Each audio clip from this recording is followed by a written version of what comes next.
Olá, eu sou a Miriam, coordenadora de cursos da Ampro Saber. E a seguir você irá assistir a Masterclass Tendências do Live Marketing, que marca o início da série de cursos da plataforma Ampro Saber. Para dar início à nossa Masterclass, convido Alexis Pagliarini, presidente executivo da Ampro. Como nossos convidados, teremos Alexandre Mutran, head de comunicação e marketing na Aon e professor de pós-graduação na ESPM. Teremos também Paulo Focati, diretor e fundador da Faz Advogados, além de Regis Duarte, diretor da Creata e professor de MBA.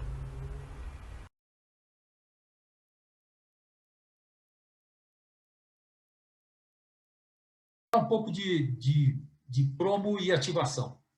Né? Para um pouco de promoção. Nós estamos vivendo momentos de uma multiplicidade de produtos e serviços, né, competindo cada vez mais. Né? Muito tempo atrás, os grandes líderes, aqueles que chegaram primeiro, mais bem estruturados, normalmente empresas internacionais, tal, elas se diferenciavam naturalmente pela qualidade de tudo, né? Qualidade intrínseca dos produtos, pela embalagem, pela comunicação sempre mais sofisticada, tal, e só se preocupavam em produzir para atender uma demanda, era foco mais em produção. Com o tempo, o que a gente vê hoje é muito mais players se apresentando no mercado com qualidades bastante equivalentes, né? Não só a qualidade intrínseca, né, de produto e de serviço, mas também a qualidade em toda a operação, né, de uma boa embalagem, boa apresentação, boa colocação nos pontos de venda, boa comunicação, enfim. Então, a diferenciação está cada vez mais difícil. Né? Tudo está muito parecido.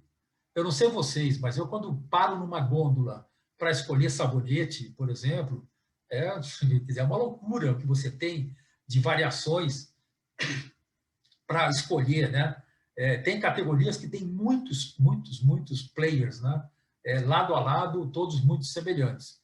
Então, a promoção, ela acaba cumprindo um papel muito importante, que é de colocar um brilho sobre aquele produto, sobre aquele serviço, sobre aquela marca, um brilho momentâneo, que faz aquele produto se diferenciar naquele momento. Né? Se todos são muito parecidos, quando você realiza uma promoção, você se destaca, você se diferencia. Então, ela cumpre esse importante papel, além de outros, né, logicamente, que também de ativar, de converter no final, é claro, né, mas também tem essa diferenciação muito importante. Em termos de modalidades de promoção, eu pediria só que mantenha o áudio fechado, por favor.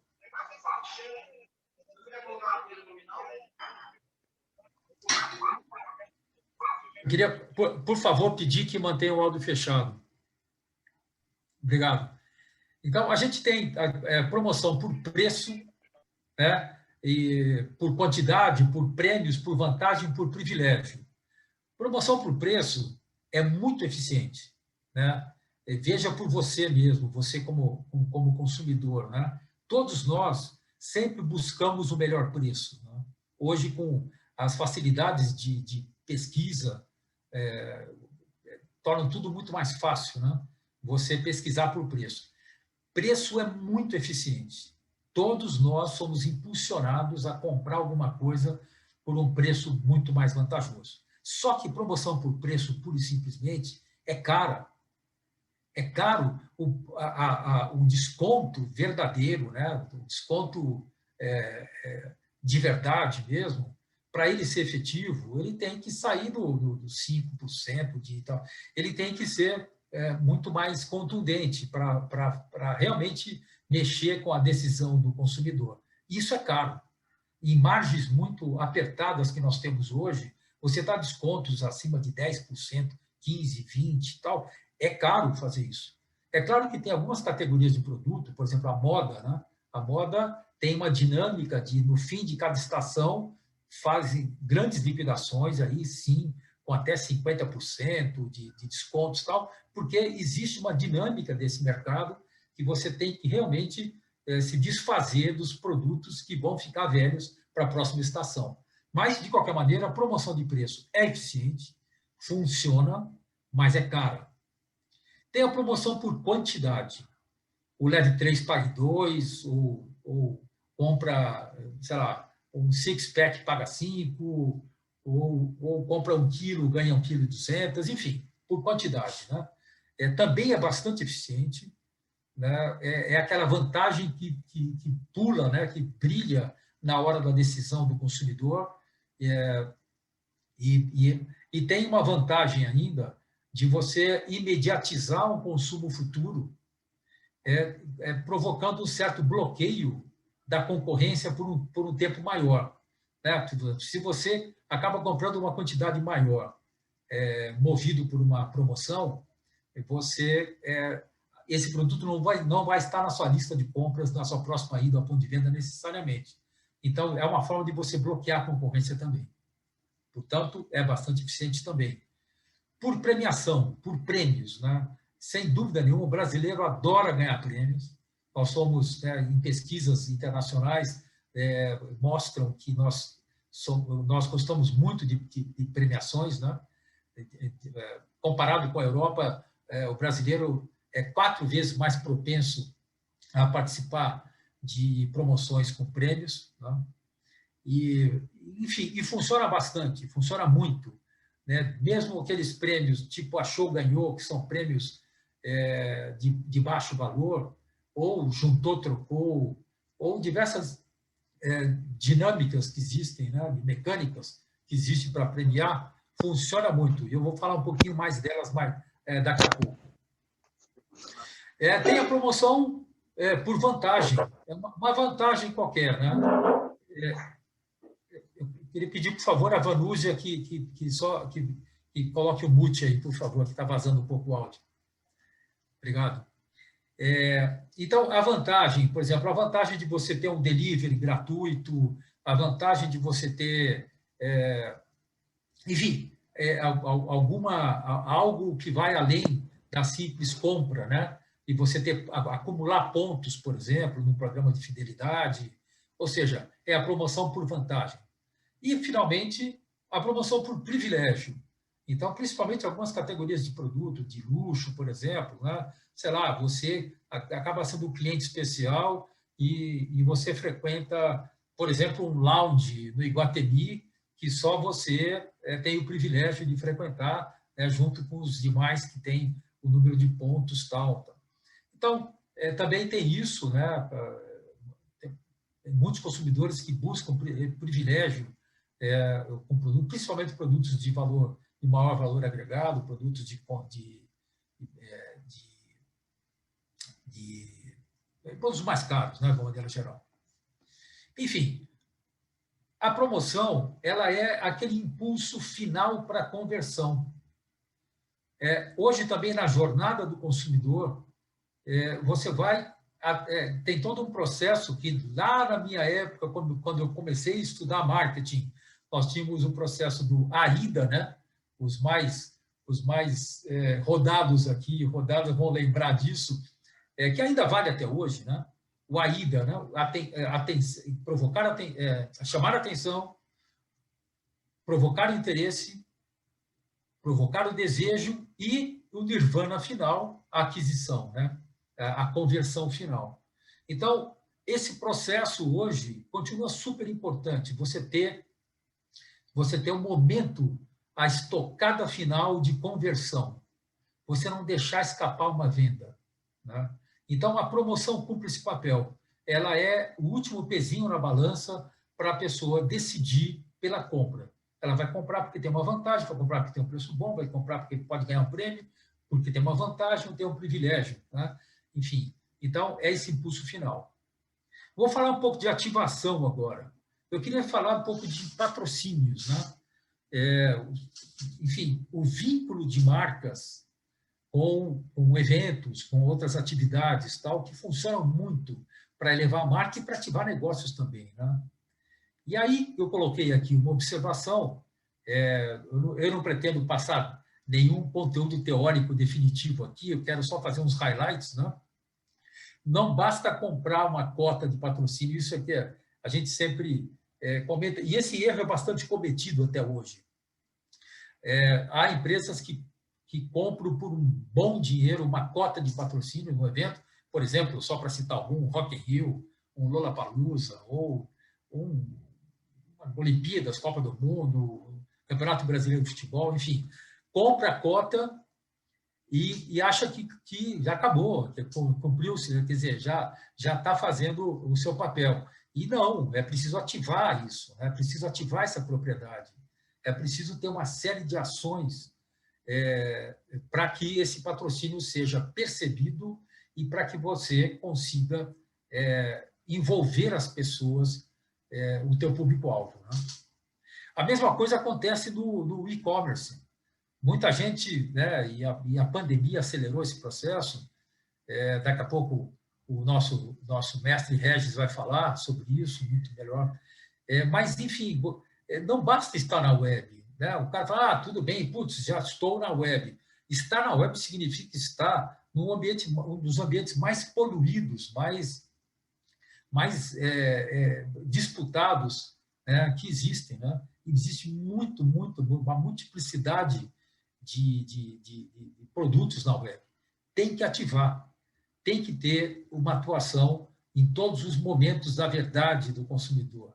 Tem que estar acompanhando toda a jornada desse consumidor também na web para impactar e dar a estocada final de conversão. Então, o termo omnichannel, né, ou seja, atuar em todos os canais, de estar presente em todos os canais, o que eu destaco aqui, o destaque promocional, ele tem que existir em todos os momentos, em todos os canais, não importa que canal. Não importa se você está na web ou se você está no ponto de venda físico, é importante você ter ativação o tempo todo, né? Ter um destaque promocional. E aí, falar um pouco de um tipo de atividade promocional bastante utilizada, que são os concursos, sorteios, vale-brindes, né? Reforçando que o consumidor adora ganhar. Mas aí tem a gente tem uma atenção a uma lei, a Lei 5768, que regula essa distribuição de prêmios. Né? É preciso uma certificação, obter uma certificação de autorização prévia antes de realizar esse tipo de promoção. E essa aqui é a minha deixa de trazer aqui para a conversa o nosso Paulo Focaccia, que tem lá no seu time grandes especialistas a respeito dessa lei, né, de distribuição de prêmios. Eu queria te ouvir um pouco, Paulo, com relação a... Você desse aí uma luz sobre essa modalidade de promoção, a coisa da certificação e um pouco das tendências. Como é que você enxerga esse processo? Excelente. Obrigado, Alexis. Primeiro, aqui, deixar registrada toda a minha admiração pela Ampro e pela iniciativa do conhecimento. Eu acho que no momento que a gente vive e que todos os mercados, todo mundo tem que se reinventar cada dia mais, especialmente o nosso, buscar conhecimento para que a gente possa acelerar essa reinvenção e ter uma retomada muito mais rápida é essencial. Também agradecer todo mundo, todos que estão aqui nos assistindo, nos ouvindo hoje, os colegas aí de bancada também, uma honra estar ao lado de vocês. Falar um pouco de tendências é engraçado porque ainda que tenha a pandemia e esse momento todo de uma virada todo dia, né? A gente sente o mercado virando todos os dias, mas há uma tendência que ela foi acelerada, pelo menos a gente sente nas demandas que a gente tem no escritório, né? Então, você falou, a gente tem uma turma lá super especializada, a gente tem um número muito expressivo de aprovação de campanhas autorizadas na SECAP, né? E a tendência ela está cada dia mais clara, né? Então você falou um pouco aí de canais digitais, sem dúvida nenhuma, né? As promoções todas elas estão indo para canais digitais ou elas envolvem de alguma forma canal digital ou aquelas campanhas que têm uma tendência muito clara em incentivo ao consumo, né? Claramente, né? Diretamente. Então, a gente vê campanhas cada vez mais nas redes sociais, e aí há uma necessidade de a gente entender um pouquinho a dinâmica do ponto de vista jurídico, né, de cada uma das redes, para entender os limites e as possibilidades que a gente tem para explorar, né? Mas, sem dúvida, esses dois canais cada vez mais explorados, né? O ano passado foi um ano muito atípico, né, de promoções. A gente teve um primeiro semestre quase que congelado. A Secap reportou coisa como 100, cento e poucas promoções autorizadas no primeiro semestre, enquanto a tendência ali era mais de 3 mil promoções naquele período, né? Então, você teve um primeiro semestre quase congelado, e aí a gente até ouviu de alguns clientes, né? Até inclusive no evento que a Ampro produziu no segundo semestre, que havia ali já um entendimento do cliente de como promocionar, quais canais ele deveria acessar, de como a verba deveria ser alocada e que então, portanto, teria uma aglomeração de campanhas final de 2020, começo de 2021, e é o que a gente está vendo, né? Todos os clientes vindo com os seus planejamentos muito ambiciosos em termos mesmo de volume de promoção e de tamanho dessas promoções, né? Então, as plataformas de promoção dos clientes estão se mostrando muito maiores do que eram no passado, e o diagnóstico daí é muito simples, né, dito pelo próprio cliente, que é exatamente a concentração da verba que veio para esse período, né? Do ponto de vista regulatório, a gente está diante da 5768 ainda, é uma lei lá da década de 70, né? Eu brinco que é uma lei cheia de botox, cheia de plásticas, porque ela foi regulamentada por um decreto também da década de 70, mas de lá para cá ela passou de mãos em mãos no governo federal, com uma série de regulamentações infralegais. Hoje, quem regulamenta a Secap, e passando por entendimentos diversos, né? É um outro desafio, aí surge um desafio ainda maior para nós, operadores desse mercado, de ter que acompanhar o entendimento, e aí é um entendimento, na maioria das vezes, que não é escrito, é um entendimento que ele é mutável à medida em que se evolui ou que se entende melhor cada mecânica, cada tipo de premiação. Então, é muito importante que a gente esteja lado a lado com a Secap, né? A Ampro conseguiu um lugar de destaque junto a eles, inclusive a gente tem uma iniciativa que, claro, que também ela ficou um pouco prejudicada no ano passado, mas agora parece que está retomando, que é uma consulta que a gente acabou apresentando de melhoria, modernização das portarias que regulam as promoções, e é um trabalho que vem sendo feito aí a várias mãos, né? A Ampro é uma delas, e que a gente lidera no sentido de tentar aproximar essa regulamentação ao que de fato hoje acontece, né? Você tem lá na década de 70 algumas práticas que hoje não existiam, e hoje você tem ferramentas que, por óbvio, não estavam sequer previstas naquela legislação, né? Então, esse é um grande desafio jurídico, a gente acompanhar, por sorte, ou talvez por muita insistência nossa. Hoje a gente tem um órgão ainda bem muito colaborativo, ou seja, eles aceitam receber consultas. Eu, inclusive, recomendo a todas as agências que estão aqui que se organizem para se apresentar à Secap, se apresentar a quem lidera esse processo todo, e que deixe esse canal aberto para mecânicas que vocês estejam discutindo com os clientes, para que vocês possam apresentar para entender se aquilo é viável ou não, né? Os canais jurídicos, escritório jurídico @ampro também, a gente está lá para isso, né?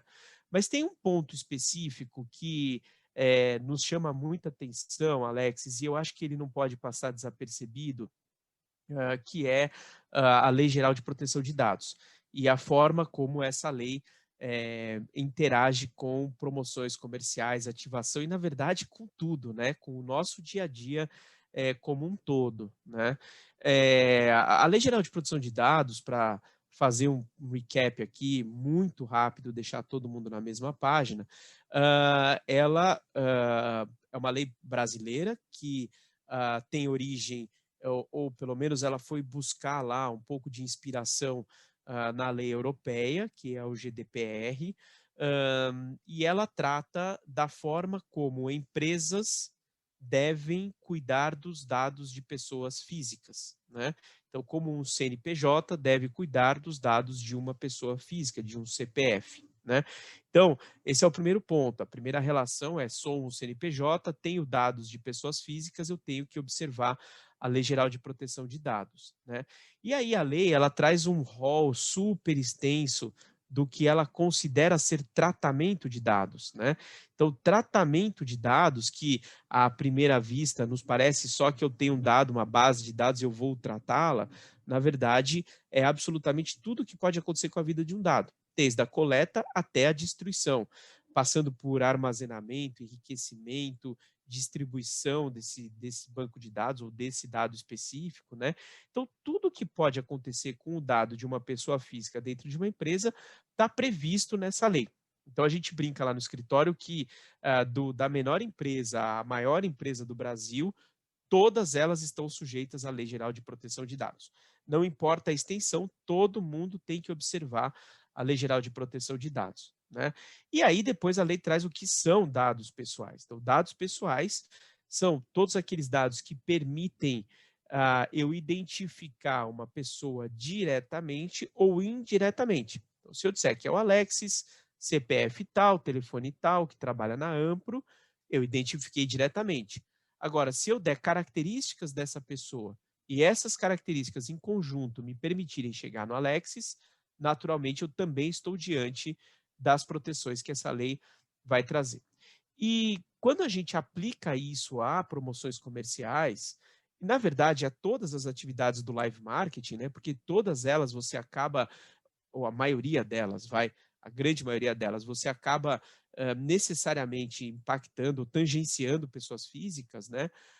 Você está diretamente vinculado à Lei Geral de Proteção de Dados, né? Então, primeira tendência que a gente vê, desde, diria, junho, julho do ano passado, né? Todas as contratações, todas as RFPs, todas as RFIs de empresas maduras ou empresas estruturadas exigem ou estão exigindo das agências que tenham os seus projetos de Lei Geral de Proteção de Dados internos implementados ou pelo menos em fase de implementação. Então, aqui vai uma primeira recomendação. Quem não tiver ainda se preocupado com esse assunto, ou quem ainda não tiver iniciado o seu processo interno de adequação à Lei Geral de Proteção de Dados, por favor, o faça, porque realmente o mercado vai expurgar quem não tiver. Passo 2, todas as promoções que a gente conhece que envolve consumidor, ela coleta dados. Muitas vezes até o próprio ROI daquela campanha, ele é medido pelo engajamento das pessoas que vem fruto do engajamento desses dados, né? Então, como é que eu devo coletar esses dados? Que tipo de cuidado eu devo ter na coleta desses dados e depois no armazenamento desse dado e depois para enviar esse dado para o meu cliente ou para a agência de publicidade que eventualmente vai usar para uma outra campanha, aonde eu devo armazenar esse dado, o que eu posso fazer com esse dado, tudo isso está previsto, tudo isso tem que ser cuidado, né? E os planos de operação, os regulamentos das campanhas, autorizadas ou não autorizadas, campanha de incentivo ou uma promo, tudo isso tem que agora, então, contemplar regras da Lei Geral de Proteção de Dados. Então, o impacto dessa lei ele é direto na nossa atuação. No escritório, a gente criou algumas matrizes para identificar, e depois isso vai ser divulgado no guia que a Ampro está produzindo, de como identificar se eu estou diante da necessidade de me proteger ou de proteger os dados que eu vou coletar, né? Mas é importante a gente ter esse panorama geral e saber que, pelo menos da minha experiência, em 99% dos casos, sim, eu tenho que cuidar da Lei Geral de Proteção de Dados, né? E o meu cliente tem que cuidar da Lei Geral de Proteção de Dados e o meu fornecedor tem que também cuidar da proteção de dados, né? Então, há uma cadeia que a lei cria, como toda a lei moderna brasileira, que a responsabilidade ela é dividida entre todos os participantes dessa cadeia comercial. Então, sem dúvida, além da gente ter que observar as regras da 5768, a regulamentação, mais do que a regulamentação, a interpretação que vem da SECAP, ou seja, a gente tem que estar atualizadíssimo, eu diria até, sem medo de exagerar, quase que diariamente com as interpretações da SECAP, a gente tem que observar as previsões da Lei Geral de Proteção de Dados para que essa promoção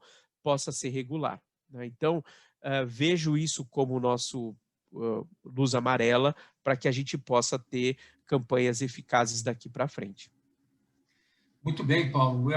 Inclusive, era a minha próxima pergunta, falar sobre LGPD. Que bom que você já emendou aí, porque, sem dúvida nenhuma, só lembrando a todo mundo que a LGPD já está vigente, mas a punição ainda não existe, né? Quer dizer, a punição, a partir de agosto,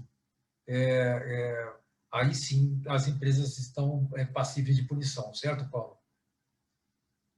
É isso, Alex. Na verdade, as punições previstas na Lei Geral de Proteção de Dados, elas passam a valer a partir de agosto. Mas isso não é um alívio, na verdade, isso é uma preocupação para nós, porque eu tenho outras leis que os dados, né, a individualidade, a persona sempre foi protegida pela Constituição Federal, pelo Código Civil, Marco Civil da Internet, né? Então, quando eu não tenho regras específicas de punição, eu estou sujeito a uma punição que pode vir de qualquer lado.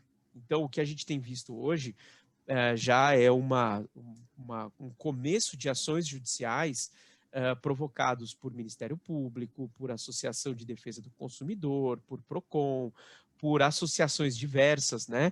Então, se acaba tendo um controle da utilização ou da adequação da Lei Geral de Proteção de Dados de uma forma esparsa, que é muito pior, porque a gente não sabe da onde vai vir a reclamação, né? A partir de agosto, a gente sabe da onde vai vir, da Autoridade Nacional de Proteção de Dados, que está em Constituição, inclusive uma série de consultas públicas estão na rua, e a gente sabe quais são as punições. Então, vai desde a punição de pecuniária, que pode chegar até 50 milhões de reais. E isso é importante porque você diz, não, mas a minha agência eu não tenho nunca condições de ter uma multa de 50 milhões. Mas como a punição ou a responsabilidade ela é em cadeia, ele soma o seu faturamento, ele soma o faturamento do seu cliente, do seu fornecedor, e aí eles vão chegar num número aí bem interessante, né? Até a proibição de você tratar dados, que seria basicamente fechar a porta da agência e ir embora para casa, né? Passando, por exemplo, pela obrigatoriedade ou pela punição da gente ter que ir a público em algum veículo anunciar que a agência XPTO ou o cliente XPTO teve uma falha ou teve um vazamento de dados, o que seria péssimo para a reputação. E uma questão aqui, Alexis, curiosidade, tá? E acho que uma oportunidade para o mercado. Todos os clientes, eles têm bancos de dados, né, enormes, de toda a vida daquela empresa, né?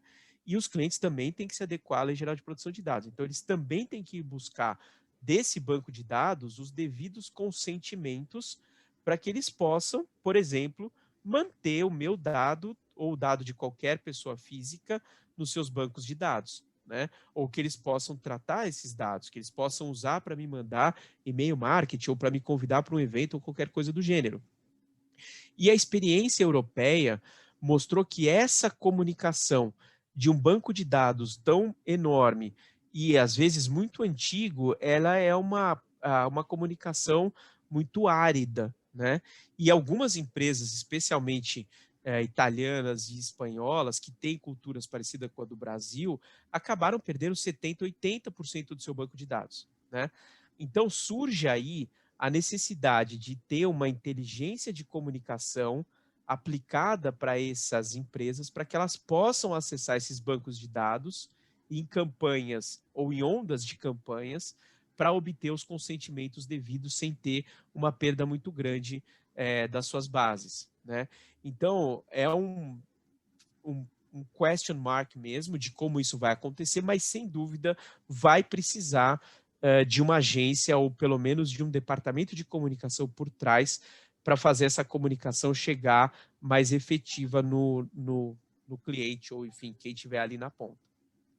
Bom, o Paulo já está entrando já em aspectos, né, um pouco mais de profundidade sobre o assunto.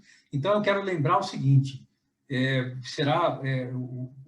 eu agradeço desde já o FAS Advogados aqui por estar presente na nossa grade de cursos. A gente vai ter curso não só para falar desses aspectos legais da 5768, de concurso, sorteio, vale bid, todos os aspectos que tem em torno da obtenção do certificado de autorização da SECAP, enfim, falar um pouco das características, né, do que pode, o que não pode, como fazer para obter o certificado, enfim, tem aí um mapa da mina aí para esse tipo de certificado de autorização, e nós vamos ter 2 cursos de LGPD. A primeira versão é uma versão mais um overview, né? Assim, tudo que você tem que saber sobre a LGPD para não se colocar em fria. Você conhecer as características, um pouco desenvolvendo mais o que o Paulo já, de alguma maneira, já estava trabalhando aqui na sua fala.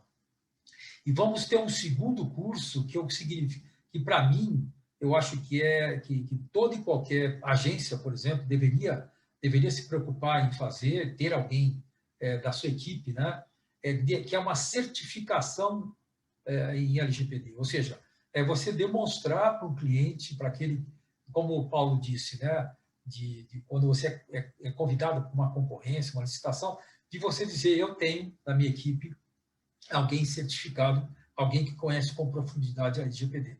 Então, só para que vocês fiquem ligados, a gente vai ter esses 3 cursos aqui que vão ser ministrados por Paulo e o seu time e seus sócios, né, de acordo com cada especialidade.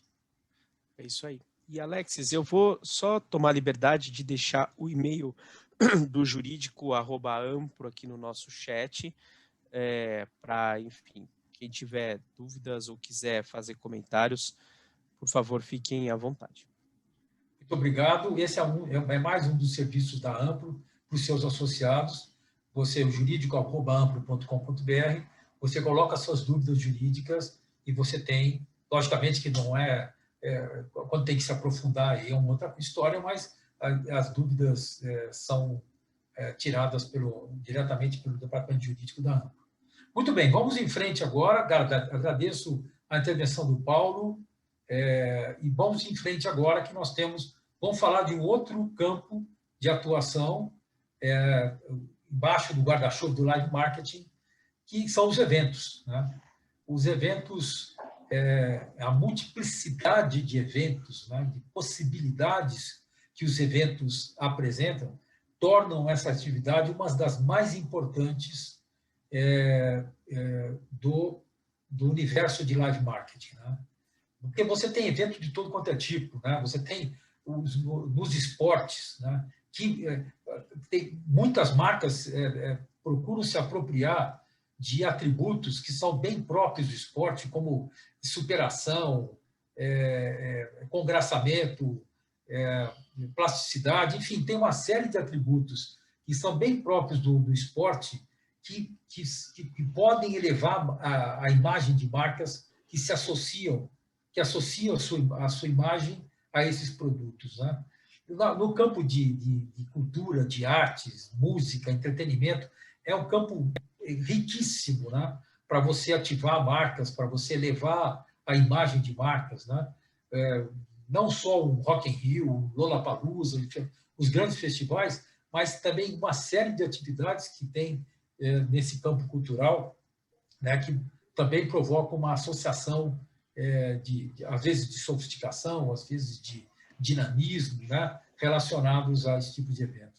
Social comunitário, agora que estão dando muito mais valor para os princípios ESG, né? Não sei se vocês estão acompanhando, o ESG, que é Environmental, Social e Governance, ou seja, é a preocupação com o meio ambiente, com os aspectos sociais, né?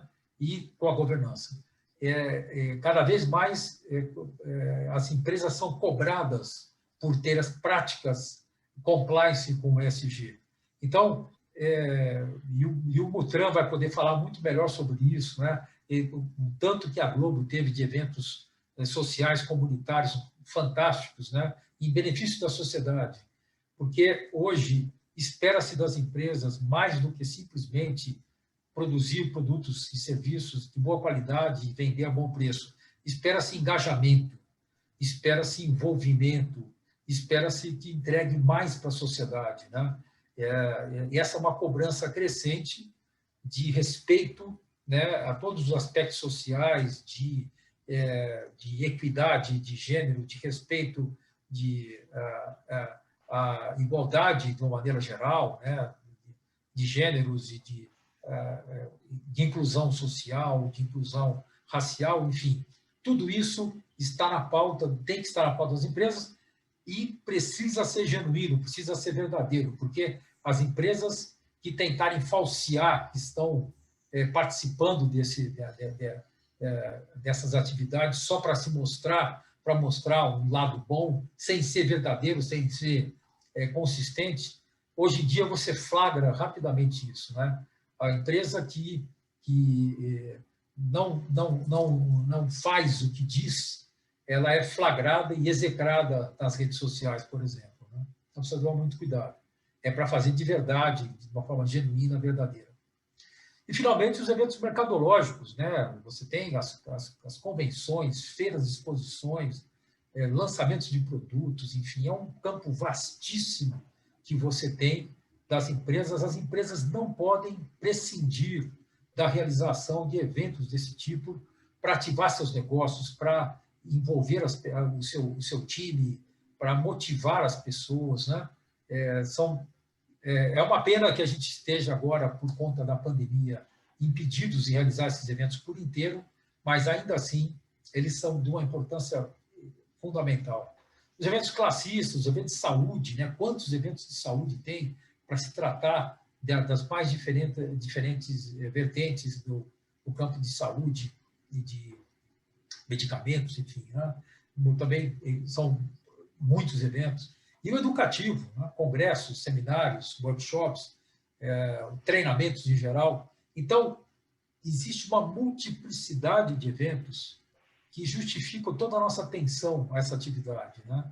Nós precisamos estar muito bem qualificados o tempo todo para poder atuar nessa área de eventos e prestar serviços para clientes, né, com bastante efetividade.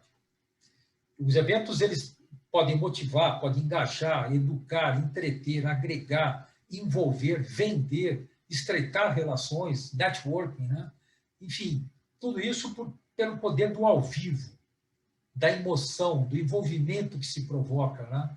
Do olho no olho que os eventos permitem.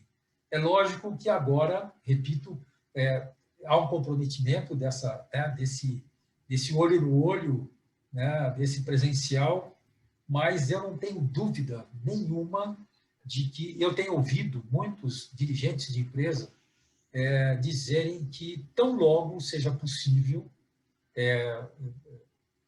os eventos voltam com força total.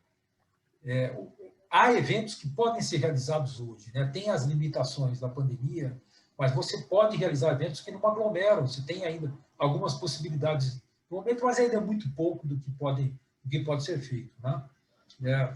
Então, fica sempre essa dúvida aqui, ok, depois da imunização, como é que vai ser? O presencial volta a ser como antes? Ou vão ficar fazendo o evento virtual ainda? Como é que vai ser, né? Então, na minha opinião, e daqui a pouco eu quero chamar a opinião de alguém que conhece muito mais do que eu, que vivencia isso com muito mais intensidade, eu acho que o presencial volta com muita força. mas ele não volta necessariamente igual como era antes, né? Eu acredito que ele volta agregado de ferramentas que permitam ampliar o espectro do evento. Então, a experiência presencial ela vai ser para aqueles que querem vivenciar, né, de uma maneira muito mais rica, que querem mais do que só receber o conteúdo, querem estar no coffee break, querem estar no coquetel, querem fazer networking, né? Às vezes, um evento, o lado mais rico do evento não é na agenda formal do evento, é no corredor, é no coffee break, é no contato que você faz com o potencial cliente, é num bom insight que você recebe na conversa com alguém que está participando do evento também. Então, para mim, eu acho que o futuro é híbrido. O futuro é dos eventos presenciais voltando com força total.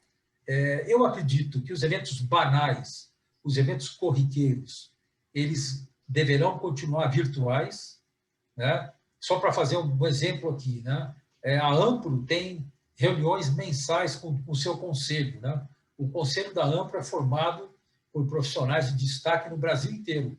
Tem gente na Bahia, Pernambuco, diversos lugares do Brasil. E as reuniões sempre eram presenciais. E as reuniões estão sendo realizadas virtualmente e vão continuar assim, sendo assim.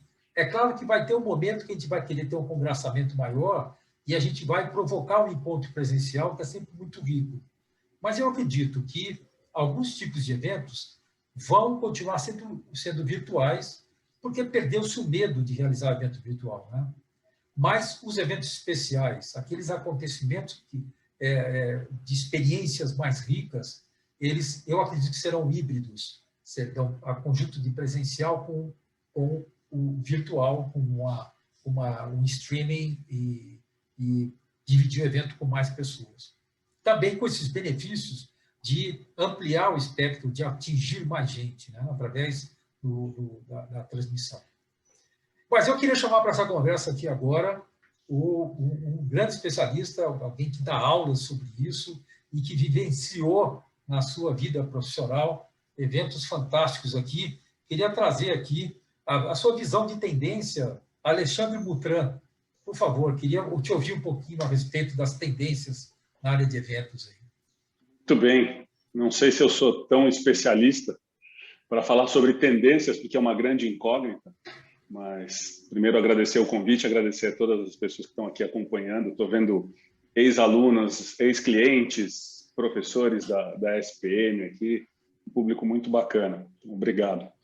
Mas eu acho que não há dúvida que os eventos presenciais vão voltar.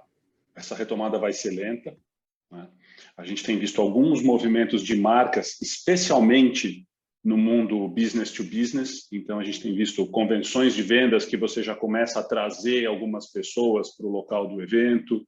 A gente tem visto algumas ações de marca que você cria ações com distanciamento, com agendamento, né? Mas os eventos presenciais com bastante gente ainda demoram um pouco para voltar.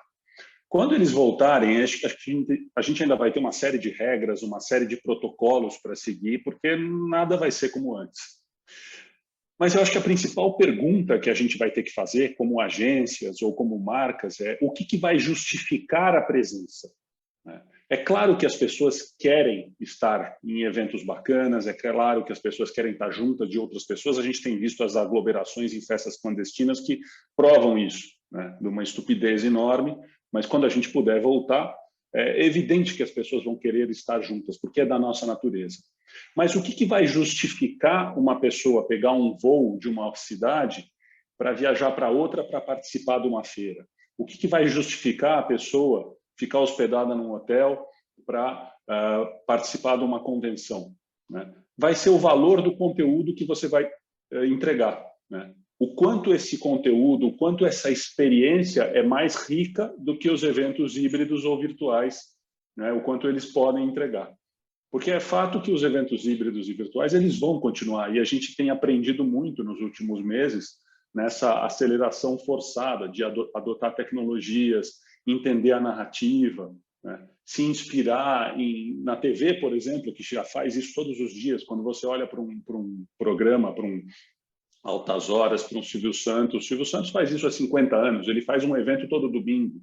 A diferença é que esse evento é transmitido para milhões de pessoas e tem uma experiência para as pessoas que estão ali no auditório dele, né? Então, tem uma série de aprendizados que a gente teve e está tendo com os eventos virtuais que vão fazer com que eles permaneçam, né? Questões de custo, questões de alcance do número muito maior de pessoas, né? Mas vão continuar tendo uma série de desafios. Como é que você traz, por exemplo, a participação, o protagonismo dessas pessoas nos eventos virtuais?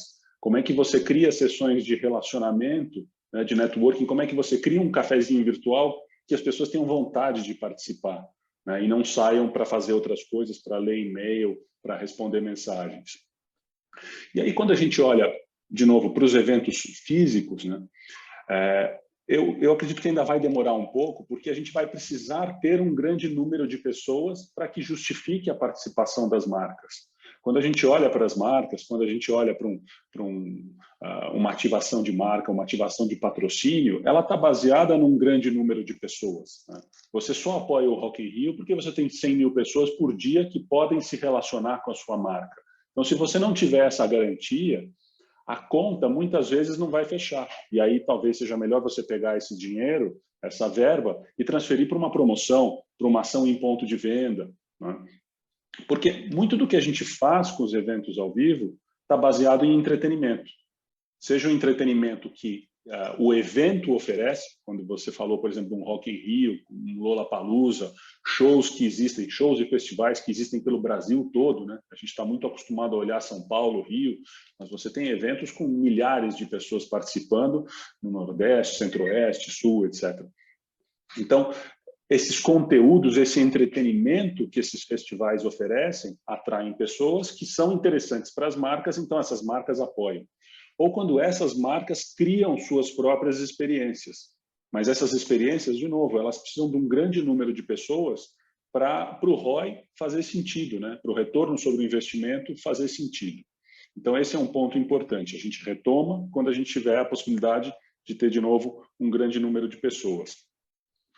E o que a gente tem visto também, como eu falei no começo, assim, ações com um número menor de pessoas, mas acho que muito mais ações para marcar presença, para dizer estou aqui, né? A gente tem visto ações da Heineken, por exemplo, ações da Audi e de outras empresas de automóveis, muito mais para dizer estou aqui, estou falando ainda com uma parte do meu público, mas não consigo oferecer o mesmo nível de experiência que eu oferecia antes, né?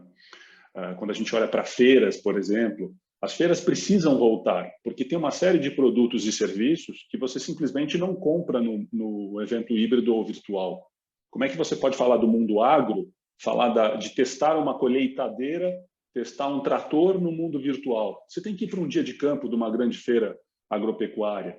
Como é que você fala para marcas de alimentos, para marcas de bebidas, para marcas de perfumes? Como é que a Natura vai criar a experiência de uma nova fragrância, de um novo produto, se ela não estiver em contato com o público? Então, isso vai ser fundamental nessa retomada. A partir do momento que a gente puder ter as pessoas de volta, é a medida em que as marcas vão começar a investir mais e mais nesse relacionamento para aí voltar a usar os 5 sentidos, né? O evento híbrido, o evento virtual, seguem a regra que a gente tinha até hoje. Na TV, você está estimulando visão e audição, na internet, você está estimulando a visão e audição também, o rádio só audição. E o evento ao vivo, ele te possibilita você estimular os outros sentidos. Então, isso que é fundamental nessa retomada. Muito bem, eu acho que existe aqui, a nós da Ampro, a gente tem tido, logicamente, né, acompanhado toda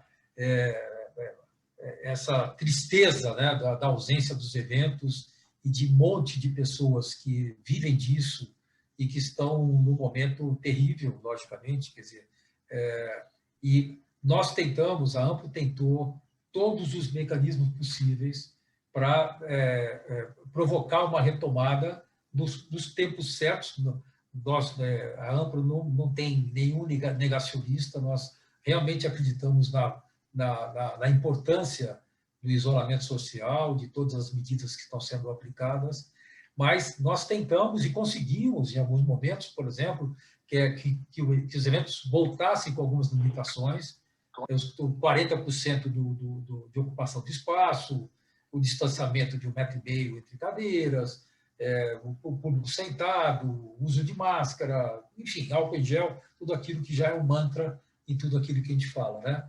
Mas o Mutran tem toda a razão, ou seja, de nada adianta a gente ter a permissão de realizar esses eventos se a gente estiver ali totalmente esvaziados, a ponto de que o investimento até para fazê-los acontecer, eles acabam não sendo justificados até pelo receio das empresas de participarem, do próprio público, né, de ter a segurança de participar. Então, sem dúvida nenhuma, eu acho que... Esse é um ponto fundamental, Alex, porque não é um investimento só na ação, é um investimento em imagem. Se as marcas não tiverem certeza que o público delas está seguro, elas não vão entrar numa ação dessa, porque é um risco muito grande para a imagem, né, dessas marcas. Então, isso é um momento muito triste que a gente está vivendo, dói para todos nós aqui, todos nós conhecemos alguém que ficou desempregado, alguma agência que não está conseguindo pagar suas contas, né, anunciantes que tiveram suas verbas, marcas e anunciantes que tiveram suas verbas cortadas porque essas verbas foram direcionadas para justificar não demissão de pessoas na empresa ou para justificar a perda de lucros. Então, é um momento muito triste para o nosso setor, que é um dos mais afetados. Nós, junto com o turismo, junto com bares e restaurantes, né, hotelaria, mas vai voltar, né? Eu tenho esperança que, quem sabe ainda este ano, né, no começo do segundo semestre, talvez, a gente comece a ver já uma movimentação maior e a gente conseguir retomar. Mas, para isso, a gente precisa agora ainda segurar um pouco, né? Precisa parar essa bateção de cabeça e a gente ter realmente uma vacinação eficaz. O Brasil sabe vacinar, a gente faz isso muito bem, tantas e tantas campanhas de vacinação. O que falta é parar a bateção de cabeça, a gente realmente ter vacina suficiente para fazer uma vacinação ampla, né, e mais rápido possível. Precisamos disso, né? A Amplo emitiu um manifesto a respeito, fez chegar esse manifesto a todas as esferas de governo, publicou esse manifesto também, e o que nós queremos é isso, queremos que a vacinação aconteça. Estamos participando de grupos para também ajudar, no que for possível, né, ajudar para que a vacinação aconteça, e é disso que nós precisamos. Muito obrigado, Mutran, pelas suas palavras aí. Quero lembrar a todos que o Mutran também vai dar o curso aqui relacionado a toda essa visão dele conceitual, estratégica, mas também de hands-on, né? Eu conheço o conteúdo do Mutran, ele também fala de checklist, fala de aspectos muito importantes relacionados ao evento. Então, é muito bom, Mutran, ter você aqui no nosso corpo docente aqui dos cursos do Amplo Saber. Em breve, vocês que estão interessados receberão informação sobre o período, né, quando o Mutran vai disponibilizar o curso deles na plataforma Amplo Saber. Muito obrigado, Mutran, pela sua participação. Eu que agradeço. Muito bem, eu vou voltar, então, a compartilhar aqui. A Miriam me falou que foi pedido que a gente parasse de compartilhar por um tempo para vocês visualizarem melhor, né? Muito bem, então vamos lá. O próximo tópico é o tópico do incentivo, né? Incentivo mais do que nunca, né? Desse estado de coisas que nós estamos vivendo, mais do que nunca é preciso motivar equipes internas, distribuidores e revendedores, né? O incentivo pode acontecer hoje. É claro que tem suas limitações, mas você ter esse reconhecimento e premiação por superação de metas, por performance, né? Tem uma história por trás disso, desde sempre, né? As pessoas se empenham mais desde que tenham o reconhecimento de uma premiação, desde que estejam motivadas, né, por esse reconhecimento, por essa premiação. Então, o programa de incentivo ele cabe nas mais diferentes áreas de uma empresa. Ele serve ao marketing, vendas, ao RH, ao departamento de growth, de produtos, até na alta administração. Porque em todos esses lugares você precisa e pode motivar pessoas para atingir alguns patamares, não só de vendas, às vezes são outros pontos que estão em questão, mas você premiar pessoas através de programas de incentivo. Tem aí, logicamente, o problema das viagens. A viagem é disparado, de longe, a premiação mais desejada nos programas de incentivo. São viagens inesquecíveis, quando muito bem feitas, né? Não é qualquer viagem, é sempre uma programação de uma viagem tailor-made, que faz uma experiência memorável, inesquecível, né? De quem ganha esses prêmios.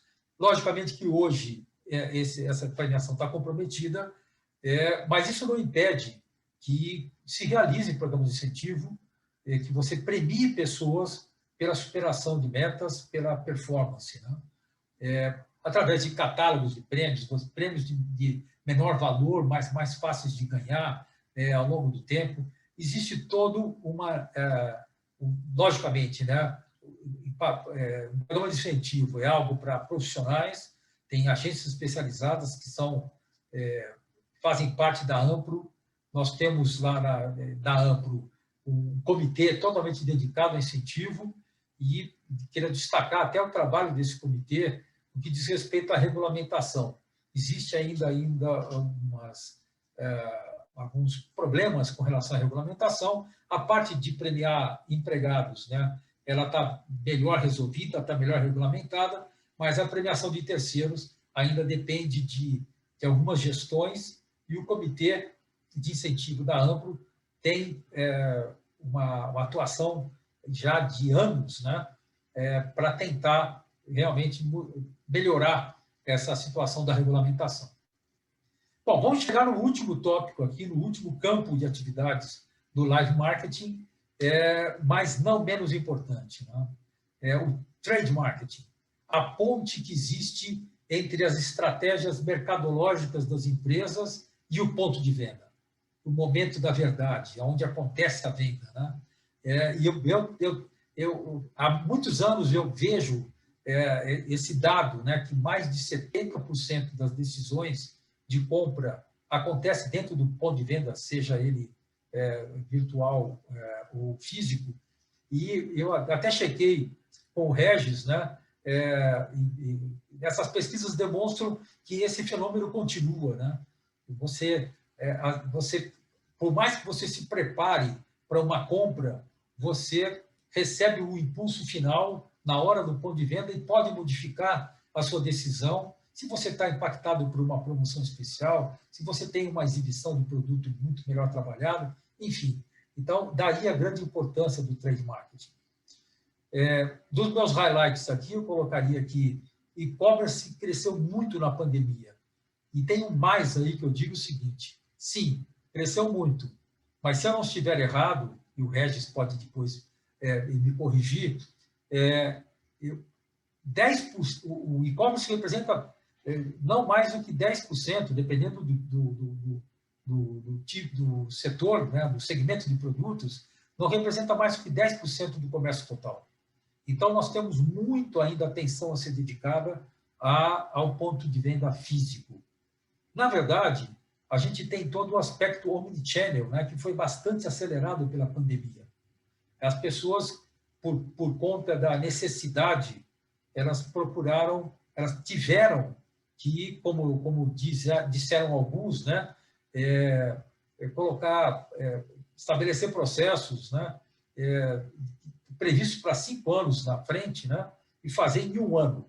Quer dizer, esse 1 ano de pandemia foi um catalisador de processos para que as pessoas finalmente entrassem com tudo também, né, nessa visão de omnichannel, atuando em todos os canais.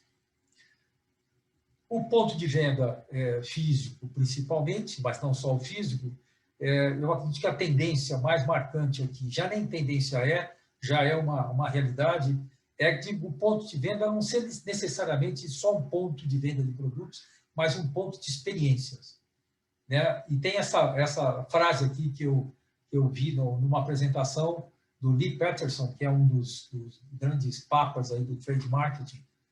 As pessoas não precisam mais ir às lojas. Elas têm de querer ir às lojas. A experiência de ir até um ponto de venda, ela tem que ser uma experiência rica, de quase como um passeio, quase como você enriquecer sua vida fazendo compras, né? Muito bem, então aqui eu tenho a minha deixa para trazer para a conversa o nosso Regis Duarte, que também é bastante generoso, dividindo o seu conhecimento em cursos. Ele dá aula do MBA, da SPM, e é, sem dúvida nenhuma, um expoente do mercado, participante ativo do Comitê de Trade Marketing da Ampro. E, por favor, Regis, queria a sua visão aí. O que era a tendência que virou realidade na pandemia e o que você enxerga aqui em termos de tendências concretas daqui para frente? Legal, Alexis. Bom, obrigado pelo convite e parabéns ao Mutran, à Focácia, pelos seus pontos de vista, né? Aliás, eu acho incrível, Alexis, que o quanto a Ampro consegue reunir de inteligências e de diferentes disciplinas que são todas, ao final, ferramentas do marketing, né? Então, o marketing tem um conjunto de ferramentas que consegue, muitas vezes, caminhando de uma forma integrada, se complementarem em termos de incentivo, promoção, o que estratégias que ele vai adicionar e ele vai implementar no varejo, enfim, eu acho os eventos, né? Então, acho incrível isso. Então, tá de parabéns a Ampro. Eu acho o trabalho que você tem feito um trabalho incrível. Parabéns a vocês de toparem estar aqui com a gente. Vocês é que dão esse brilho aí. É isso. Vamos lá. Bom, deixa eu dar um pouco da minha visão. Eu vou ser leviano aqui de dizer uma coisa que eu acho que todo mundo aqui tem em comum comigo. E aí cada um pensa se eu vou falar aqui alguma coisa que faz sentido. Primeiro, entendendo que todo mundo aqui é um shopper, né? Todo mundo é um comprador, não importa do que. Eu creio que todo mundo aqui enfrentou, nesses últimos 12 meses, e há 12 meses, né, a gente está fazendo aniversário de pandemia, mudanças no seu comportamento de compra. Eu acho que aqui não tem uma pessoa que não diga, não, eu faço exatamente igual ao que eu fazia antes. Eu acho que isso não existe. Eu acho que e a segunda coisa, são três coisas. A segunda coisa, eu acho que ninguém aqui conseguiu, durante esse um ano, onde experimentou categorias distintas, canais distintos, se expôs a circunstâncias promocionais distintas. Nós tivemos o aparecimento de muitas estratégias de recompensa associadas ao instrumento digital, ao canal digital, né? O cashback foi uma delas. Eu acho que todo mundo aqui experimentou coisas diferentes, até mesmo, algumas vezes, até a dificuldade de encontrar produtos ou de rever a categoria, enfim, de experimentar, por alguma razão, produtos e soluções distintas. Acho que a segunda coisa que a gente tem aqui todo mundo em comum. E a terceira coisa é que a gente é muito mais, sob o ponto de vista de compra, muito mais digital do que nós éramos há um ano atrás. Tá? Então, por quê? Porque se vocês, né, se nós todos observarmos os canais de venda, ou como eu prefiro chamar, os canais de compra, né? Para todos nós, os canais são de compra. Né? Para quem vende, são canais de venda. Nós, quando compramos, nós temos diferentes canais. Nós podemos optar por canais digitais, como apps, como e-commerces. Nós podemos ir na loja fisicamente, né? Nós podemos ligar para um televendas, nós podemos ter vários tipos de canais. O que aconteceu subitamente, né, e a pandemia não antecipou isso, né, ela simplesmente apareceu e todos nós tivemos que reagir a isso, é que ela fez com que canais que são considerados carros-chefe, né, que são principalmente os canais físicos, e você está absolutamente certo, Alexis, ao dizer que mais ou menos 10% é o que corresponde ao total das transações feitas no ambiente digital comparado com outros.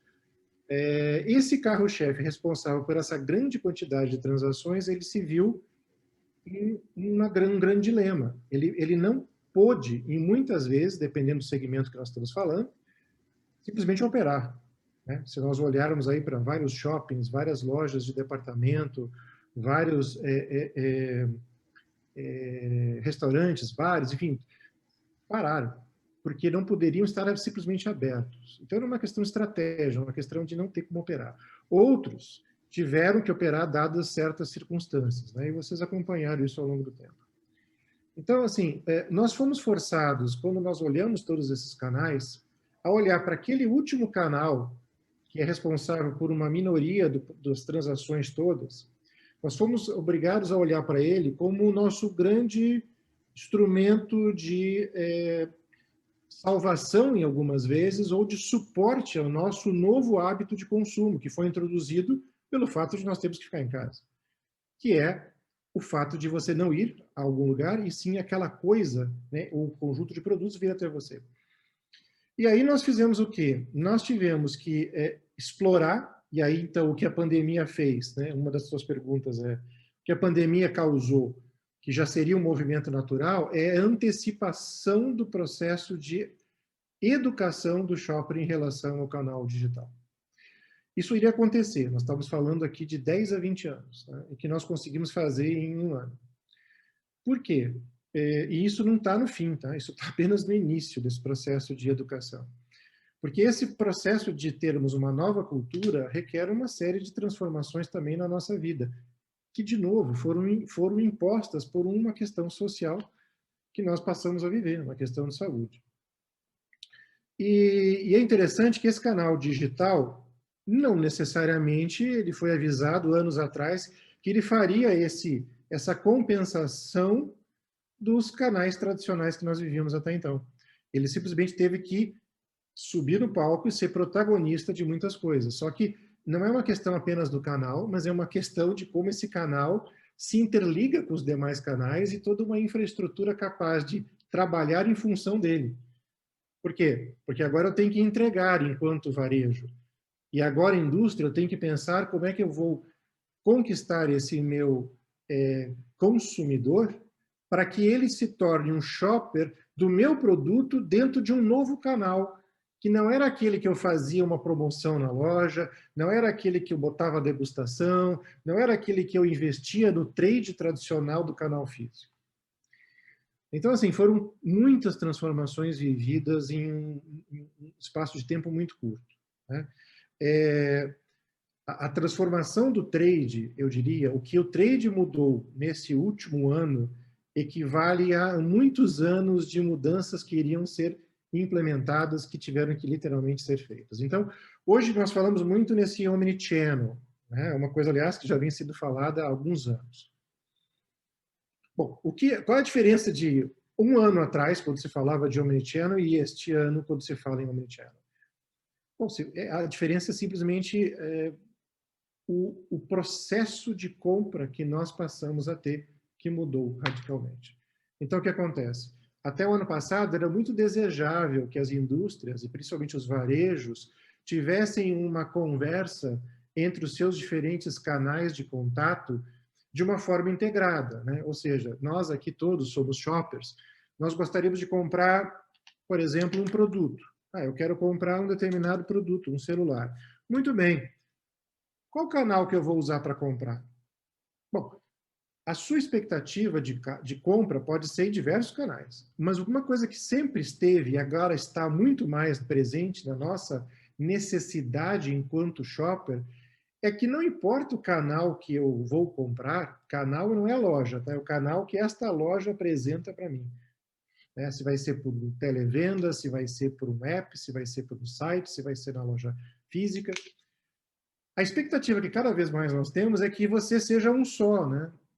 Você é só uma pessoa, você não tem dois CPFs, né? Então, eu não posso ser tratado mais como aquele indivíduo, bom, mas onde que o senhor comprou? Eu comprei, bom, então você tem que ligar lá, ou você tem que ir lá. Essa expectativa mudou radicalmente na nosso formato de pensamento. Porque agora não importa onde você comprou, e não importa onde você quer pegar ou receber, você é um só. E da mesma forma, varejos passaram a ter que pensar em você de um jeito onde eles são também, né, um CNPJ. Né? Então, você é um único CPF e ele é um único CNPJ.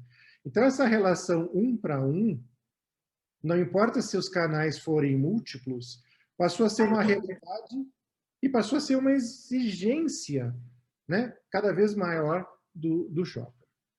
Então, pessoal, todas essas questões foram discutidas longamente aí no último ano, estão sendo pauta de investimento do ano de 2021.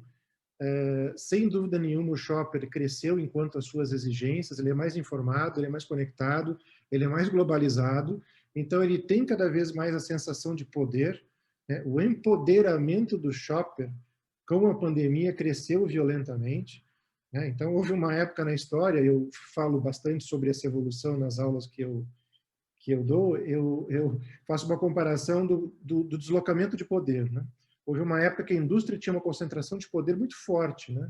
Se a gente lembrar lá de Ford, né? Todos os carros poderiam ter qualquer cor desde que fossem pretos, né?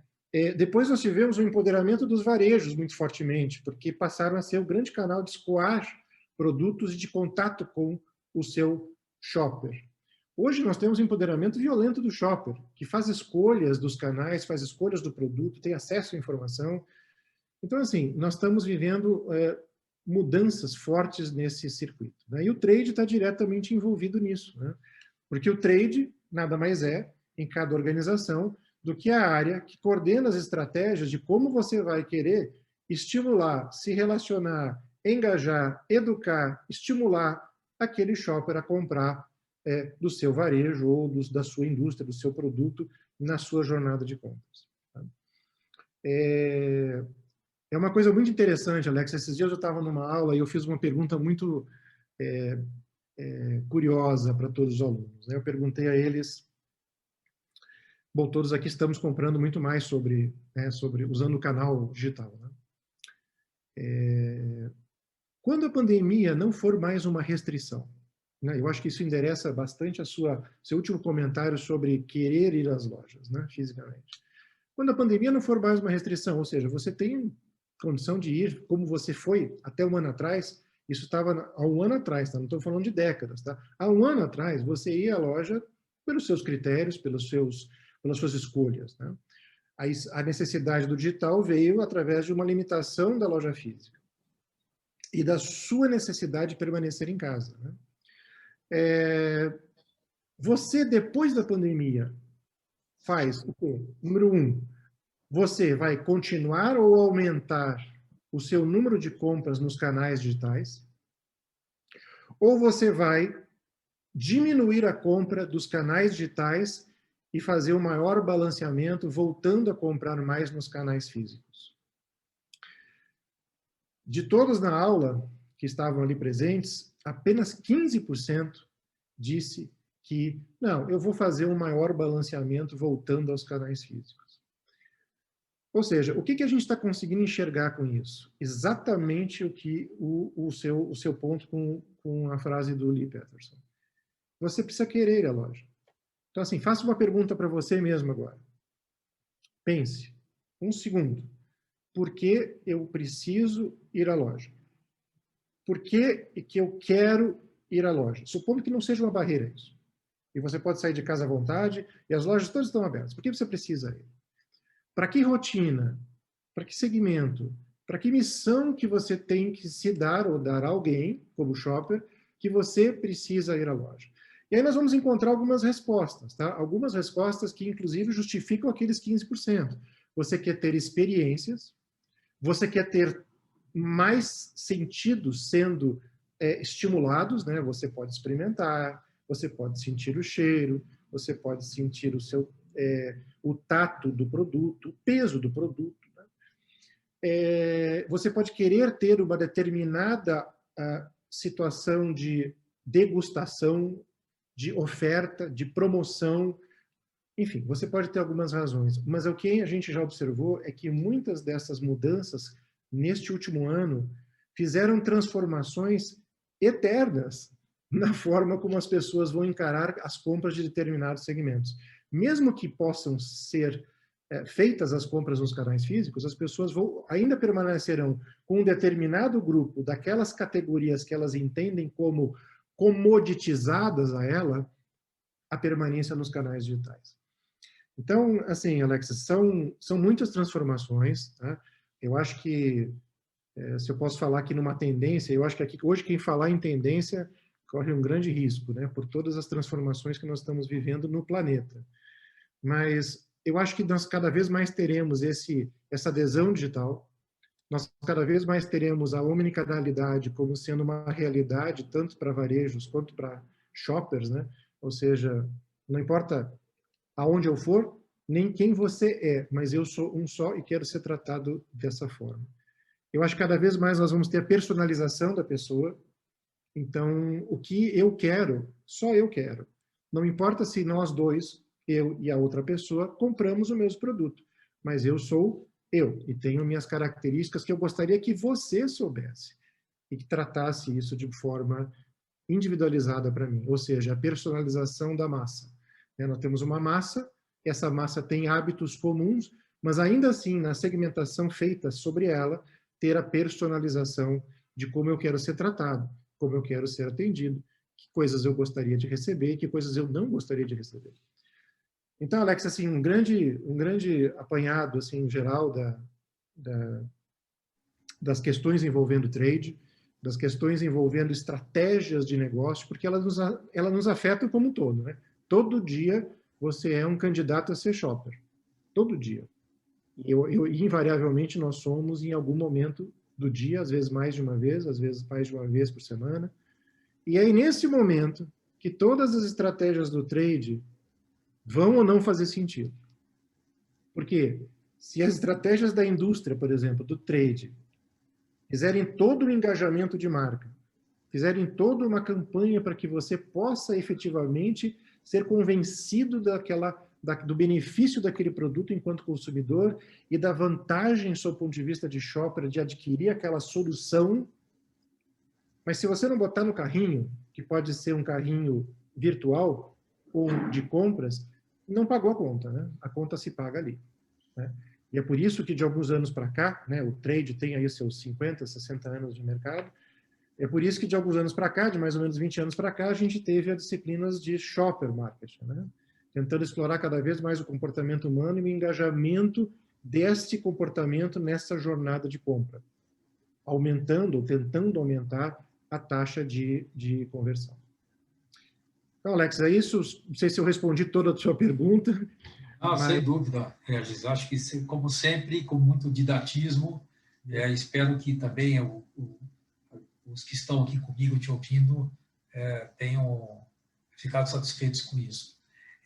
Bom, nós estamos chegando no nosso horário aqui, pontualmente 8h30 agora, mas eu queria então agradecer muito ao Regis Duarte, ao Alexandre Mutran, o Paulo Focaccia e principalmente a vocês que tomaram a decisão de participar aqui. Esse universo de live marketing, ele tem uma riqueza, as vertentes do live marketing, eu não sei vocês, mas vendo o Regis falar, vendo o Mutran falar, o Focaccia falar, eu acho que a gente tem aí muito para explorar ainda nos campos do live marketing. É por isso que a gente tomou essa iniciativa de trazer mais conhecimento, trazer mais insights, né, aqui para vocês, né? Então, eu queria, antes de terminar, eu quero já alertar que a Miriam quer fazer um convite para vocês também. Nós temos outro evento já, aliás, temos mais 2 eventos programados, eventos gratuitos para que vocês participem. Nós temos muito interessantes também, mas eu queria mostrar para vocês aqui rapidamente só a nossa grade de cursos que já está definido, que nós já estão programados para acontecer, né? Nós temos toda a parte de concurso, sorteio Vale 20, aquilo que o Paulo Focaccia falou muito bem. O LGPD, nós temos 2 versões. Nós temos o LGPD para entender o que é a Lei Geral de Proteção de Dados e também uma certificação. Nós vamos ter aqui o Trade Marketing com um curso completo que o Regis vai dar, é um curso longo, um curso que vai desde os fundamentos até a realidade omnichannel, né? Organização de eventos, que o Butran vai falar muito bem. Vamos falar de ROI de eventos, né? Que também vamos ter Roberta Nunes aqui falando, que também fala disso magistralmente. Tecnologia, a serviço do live marketing, a gente se atualizar tecnologicamente, com o Ney Neto falando com a gente. Temos administração financeira de agências, temos um grande especialista aqui em administração financeira, que é o Antônio Lino Pinto. O Lino tem uma experiência enorme como sócio da Talent e agora escrevendo livros a respeito, que topou dar cursos para a gente. Temos aqui o Fernando Souza, que é um grande especialista em redes sociais, vai ter uma série de cursos de redes sociais e também da plataforma Google Analytics, Google Ads, enfim. E vamos ter, inclusive, com uma aula demonstração, uma aula palestra, a experiência da Universal Studios. Eu não sei vocês, mas eu tinha já vi diversas palestras sobre a experiência Disney, mas ainda nunca tinha visto uma palestra, uma abordagem sobre a experiência Universal Studios, ou seja, como é que é você brigar com Disney, né? No campo de Disney, de entretenimento e tudo mais. Estou muito curioso em ver, vai ser o Fábio Ascar, que mora na Flórida e que vai fazer essa apresentação. O programa de incentivo, vamos falar da criação até a implementação. E, finalmente, mas isso não completa, porque nós vamos ter sempre novos cursos entrando, a gente vai ter um que vai falar sobre vídeo, como você tem canais de vídeo constantes, usando plataformas como o YouTube, o que está sendo chamado de Always On. Como é que você está sempre presente na mídia online, né? Então, isso é um overview dos cursos que vão acontecer. Eu queria passar a bola agora para a Miriam, para dar os seus recados finais, e fica o convite com vocês. Vocês vão receber uma pesquisa, e eu gostaria muito que vocês nos informassem do seu interesse. O que vocês, disso tudo que foi mostrado, tem algo que não está aqui, que vocês queriam ter mais cursos, né? Então, respondam a pesquisa. O material referente a essa Masterclass foi preparado, um e-book para isso, e com muito prazer nós vamos entregar na verdade, um pouco o conteúdo dessa Masterclass, entregar a vocês como agradecimento por responderem à pesquisa. Então, muito obrigado pela sua participação e passo a bola agora para Miriam Christie, por favor. Boa noite novamente. Eu queria primeiramente agradecer ao Alexis, ao Alexandre Butran, Regis Duarte e Paulo Focaccia pela palavra e por essa aula de tendências de live marketing aqui hoje. Queria novamente agradecer a presença de cada um que está aqui nessa live e novamente convidar vocês para participar da aula e palestra do Fábio Ascar sobre o case das experiências de Universal Studios. Vai ser no dia 10, próxima quarta-feira, dia 10, quarta-feira, às 19 horas. Para se inscrever é através do link que ficou passando aqui, eu vou passar novamente para vocês, mas de qualquer forma está aqui no chat também, o link para se inscrever. É totalmente gratuito para participar dessa palestra, vai ser muito bacana. Como o Alexis falou, o Fábio ele faz uma comparação à experiência Disney. Ele mora na Flórida e ele se especializou no case Universal Studios. E eu também gostaria de reiterar que vocês respondam à pesquisa que a gente vai enviar via e-mail. Se tiver alguma sugestão de cursos que vocês queiram dar para a gente, estamos abertos também. Eu vou deixar aqui no chat o meu e-mail, se vocês quiserem contatar a gente, também pode contatar. E espero que vocês tenham gostado dessa palestra. Espero vocês na palestra e aula do Fábio Ascar. E fico muito feliz com a presença de vocês. Novamente, muito obrigada pela presença. Oi, pessoal. Muito obrigado. Até a próxima. Tchau, tchau. Obrigado, gente.